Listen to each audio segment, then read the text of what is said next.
Olá, moçada. Aqui quem fala é o professor Marcelo. Hoje nós vamos falar, em resumo, 20 minutos, noções sobre desenho técnico, noções de qualidade e um programa chamado 5S. É uma ferramenta muito importante na indústria, né? É uma ferramenta, né, que muitas das empresas utilizam. Tá? Então hoje vamos começar, por exemplo, a falar um pouco sobre desenho técnico, certo? Bom, desenho técnico, por definição, é uma forma de expressão gráfica e tem por finalidade a representação da forma, perdão, dimensão e posição de objetos, né, dos produtos. Então a gente pode dizer que é uma linguagem universal e tanto a engenharia quanto a arquitetura utilizam, né? E essa utilização serve para mostrar, né, o produto no desenho, né, como ele foi concebido, é, através de figuras planas, né, que são bidimensionais para a representação de uma forma espacial, certo? Bom, a gente deve definir, diferenciar o que é um desenho artístico de um desenho técnico. O desenho artístico ele retrata os sentimentos do desenhista, né, do pintor, né? Ele pode ter diversas interpretações de acordo com o observador. Ou seja, ali naquele desenho não vai haver, né, não vai existir informações que determinem o seu significado. Ou seja, tem várias interpretações naquele desenho. Cada uma pessoa que for observar, né, vai ter uma interpretação daquele desenho da forma que ela quiser, né? Já o desenho técnico, ele precisa de símbolos, de números, né, outros elementos que possam ajudar a pessoa que vai observar o desenho, executar aquele projeto e entender, né, o que deve ser feito, né? Tem que transmitir com exatidão as características daquele produto. Um exemplo, por exemplo, aqui ó, temos dois desenhos, né? Uma pintura chamada O Grito e do outro lado a figura de um objeto onde a gente pode ver, né? Ele é desenhado de todas as formas em vários ângulos, tem umas linhas, né? Tem os números, tem umas letras,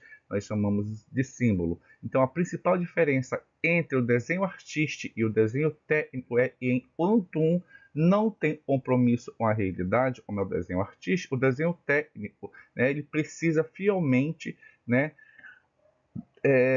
demonstrar ou mostrar as características, as coisas como elas realmente são, ou como o objeto que está e foi desenhado, ele tem que ser, certo? Então o desenho tem uma única interpretação, enquanto o desenho artístico ele pode ter várias interpretações, né? Temos aí que o desenho ele é dividido em dois grupos: desenho projetivo, né?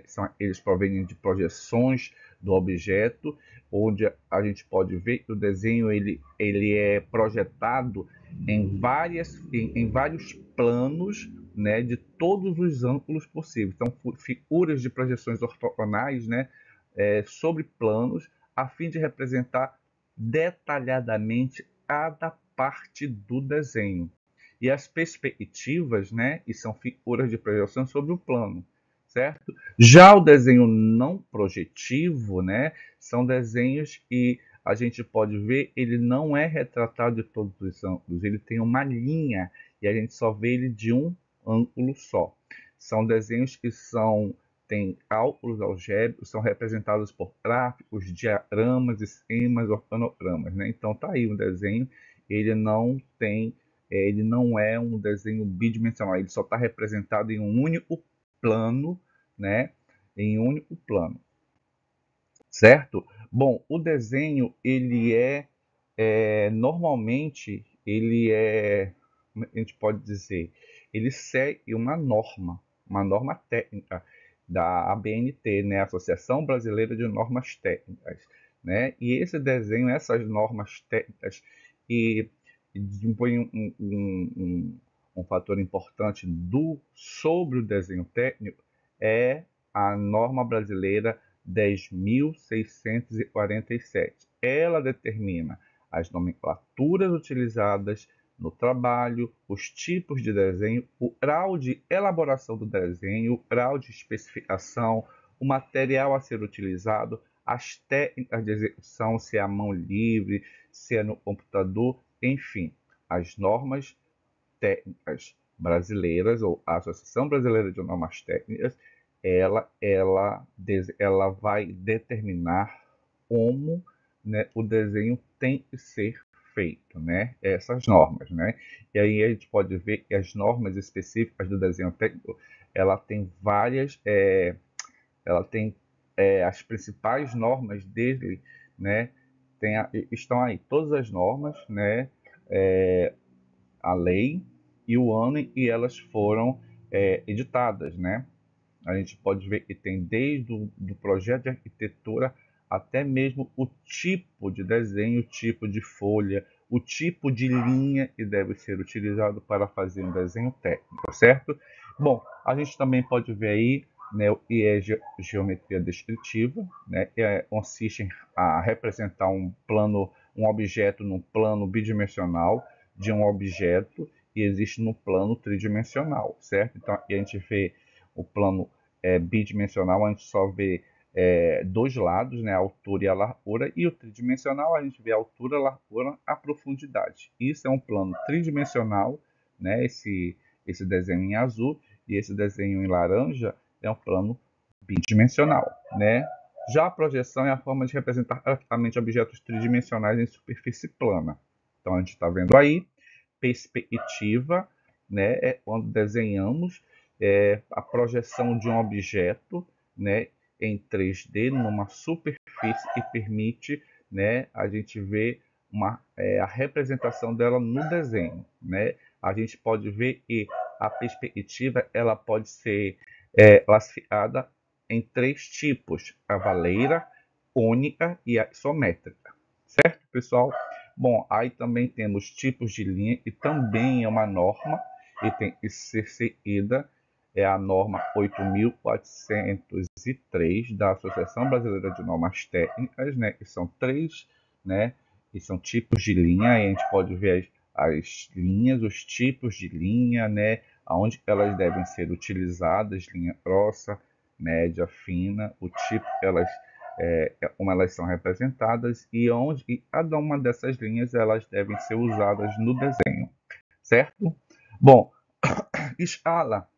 A escala em um desenho técnico é a forma como se representa objetos em um plano. Existem três tipos de escala, né?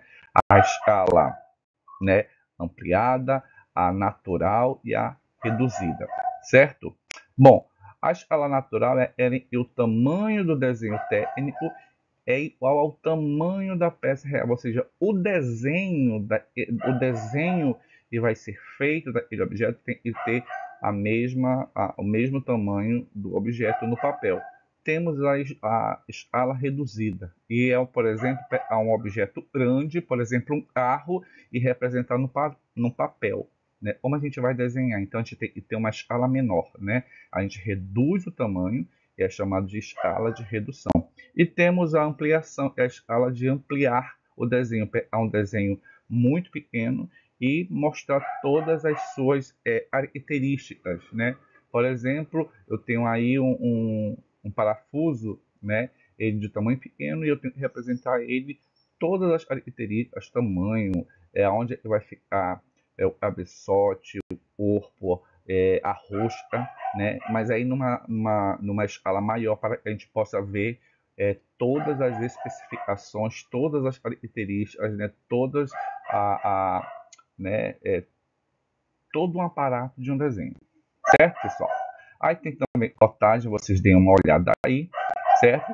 E vamos falar um pouco também sobre noções de qualidade, né? Qualidade é uma coisa bem inerente, todo mundo sabe, e, por exemplo, a qualidade nem sempre, e o que é qualidade para mim refere-se qualidade para uma outra pessoa. Cada um tem um tipo ou uma visão de qualidade diferente.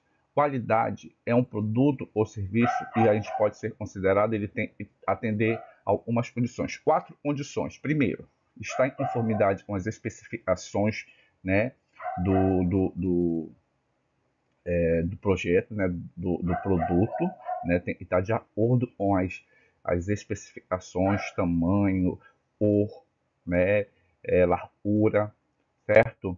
Também tem que possuir um valor compensador, né? O valor compensador é aquele valor e o consumidor recebe um benefício em detrimento ao seu valor, ou seja, ele tem que ser um valor, por exemplo, produto para valer ele preço, ele tem que ter uma recompensa, por exemplo, ele deve dar um conforto, ele deve ser macio, ele deve ter uma durabilidade, né? Então, isso é um valor compensador. O terceiro é estar adequado para o uso, né? Lógico, né? A gente só compra aquilo que esteja de acordo com o nosso tamanho, com o nosso gosto, né? Ele vai nos passar conforto. E, por fim, tem que ser atrativo e possuir um preço competitivo. A gente não pode comprar um produto ou barato ou muito caro sem que ele seja um produto de boa qualidade, certo? Então são esses 4 fatores que tornam um produto de qualidade. E não esqueçam, gente, excelência é uma habilidade que se conquista com treinamento e prática. Nós somos aquilo, né, e fazemos repetidamente. Se você quer ser um excelente profissional, se você quer ter um produto de excelência, você tem que ser o quê? Excelência não é um ato, mas um hábito, ou seja, treine todos os dias, pratique todos os dias para você se tornar um bom profissional na sua área, certo? Então, qualidade, a gente pode dizer que hoje em dia, né, antes era um diferencial, hoje é um critério qualificador. Então, a qualidade é fundamental para produtos, serviços e processos. É praticamente uma obrigação a sobrevivência tanto de uma marca quanto de uma empresa, certo? Os fatores que elevaram, né, a importância da qualidade foi o aumento da competitividade entre as empresas, né, entre as marcas. Hoje em dia, uma marca para ela permanecer no topo, ela tem que oferecer qualidade dos seus produtos, durabilidade, preço competitivo. Bom, outra coisa é que a globalização dos mercados, ou seja, hoje em dia as marcas elas alcançam uma visibilidade maior, elas não ficam somente no seu país de origem. Hoje em dia a gente vê que existem marcas, né, que estão em todo o mundo. Elas têm fábricas em outros países, não só no seu país onde elas foram criadas, né? Então a globalização do mercado fez com que o produto se tornasse um produto de alta qualidade, né? O mercado consumidor de fora, né, ele é mais competitivo, ele pediu um produto de mais qualidade, adequado ao seu tamanho, adequado à sua cultura, né, aos seus costumes. Outro fator é que hoje em dia os consumidores se tornaram mais conscientes, eles sabem o que eles querem de um produto, né? Então a conscientização dos consumidores também é um fator e fez com que a qualidade se tornasse um fator essencial, né? Uma coisa essencial no produto. A alta informatização das empresas. Hoje em dia, a gente vê as empresas, né, altamente automatizadas, elas são totalmente online, né? Elas são muito mais engajadas em redes, em mídias sociais, né? Também temos que as empresas elas utilizam alta tecnologia, né? Ou seja, tudo isso foram fatores que elevaram o produto a ter maior qualidade. Ok?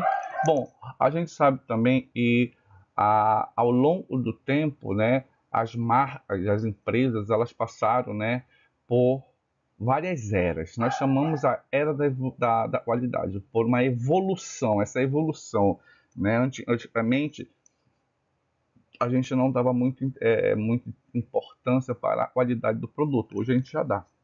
Né? Então a qualidade passou por várias evoluções através do tempo. Elas foram sempre influenciadas por processos políticos e históricos, influenciadas pelo desenvolvimento tecnológico, né? Então hoje em dia a gente pode ver que existem algumas eras, né? O que é era? São etapas em que a qualidade passou, a evolução, né, do produto, da qualidade do produto passou. Uma delas foram 4 eras, né, as principais eras: a era da inspeção, a era do controle estatístico, a era da garantia da qualidade, a era da qualidade total. E nós, por exemplo, nós estamos vivenciando a era da qualidade total. Então vamos para cada uma delas. Cada uma delas tem algumas características. A era da expansão, ela tem como produtos são verificados um a um. Antigamente os produtos eram verificados um a um. O cliente participava da inspeção e a inspeção encontrava defeitos, mas não produzia qualidade. Já a era do controle estatístico, os produtos eram verificados por amostragem, né? Não havia ainda um departamento de especialização. Foi-se criado nessa era o departamento de especialização da qualidade. E outra coisa, esse departamento ele enfatizava na localização do defeito, né? Não na prevenção. A era da qualidade, da garantia da qualidade, é uma outra era, pós-Segunda Guerra Mundial. A prevenção de problemas continuava sendo o foco principal. O objetivo, buscar melhoria da confiabilidade e na redução dos indicadores de falhas. Já a nossa era é a era da qualidade total, o processo produtivo é mais controlado, toda empresa era responsável. Foi nessa era que a satisfação do cliente passou a ser um ponto primordial.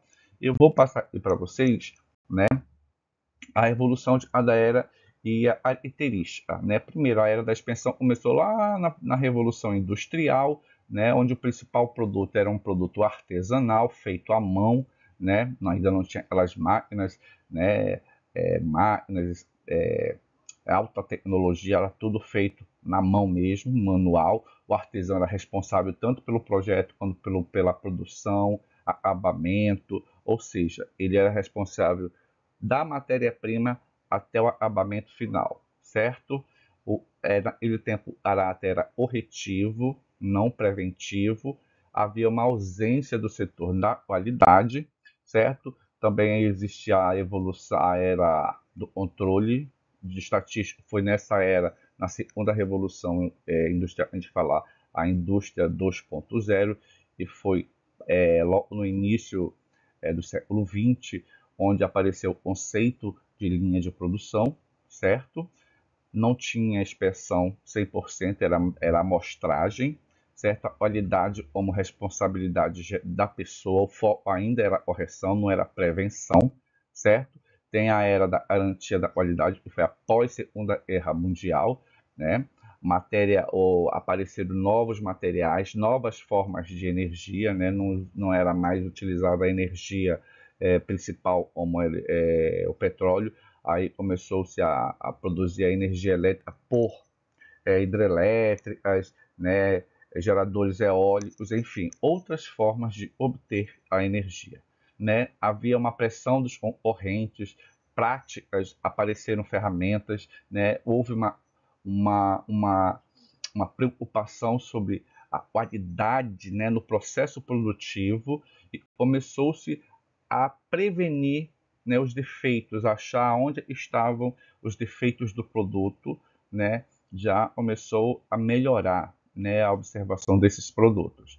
Bom, a era da qualidade total é a era que a gente vê agora, né, a partir da década de 70, né, aí começando lá na Ásia, nos Estados Unidos, né, a participação dos setores da empresa começaram, né, a dar importância na satisfação do cliente, ou seja, o cliente passou a ser ouvido, né, a ser consultado, a saber o que eles queriam. Houve um envolvimento da direção da qualidade. A qualidade se tornou uma arma na competição mercadológica. Até hoje a gente vê isso, né? As empresas competitivas, né? Enfim, existem também os gurus, né? Os gurus da qualidade são as pessoas responsáveis pelas teorias de sistemas. Vocês deem uma olhada aí, né? A gente tem vários gurus. Eu queria falar, gente, também uma coisa muito importante, tá? Não deixem de ler esse material, tá? Eu vou passar para vocês. Justamente, eu quero falar para vocês sobre os 5 sensos, né? Os 5 sensos é uma ferramenta que vem falando sobre as atitudes, né, a valorização de como se deve ser feito, né? Como se deve devemos agir numa empresa, principalmente de origem asiática. Temos Seire, né? O que significa Seire?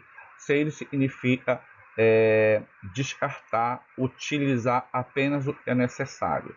Descartar o que você não utiliza, descartar o velho para dar entrada ou para dar abertura ao que é novo, certo? Temos o Seire, temos o Seiton, que é o senso de ordenação, arrumação ou organização, certo? Temos também aí o Seiso, é o senso de limpeza e zelo. Temos aí também o quarto S, é o Seietsu, é o senso de higiene, asseio, bem-estar e padronização de saúde. E o último senso, né? E o último S é o Shiketsu, que é autodisciplina, autocontrole, mantenha a ordem, ok? Então vejo aí, depois eu vou passar para vocês o material em PDF e a atividade dessa aula, desse resumo da videoaula, ok? Então, tchau pessoal!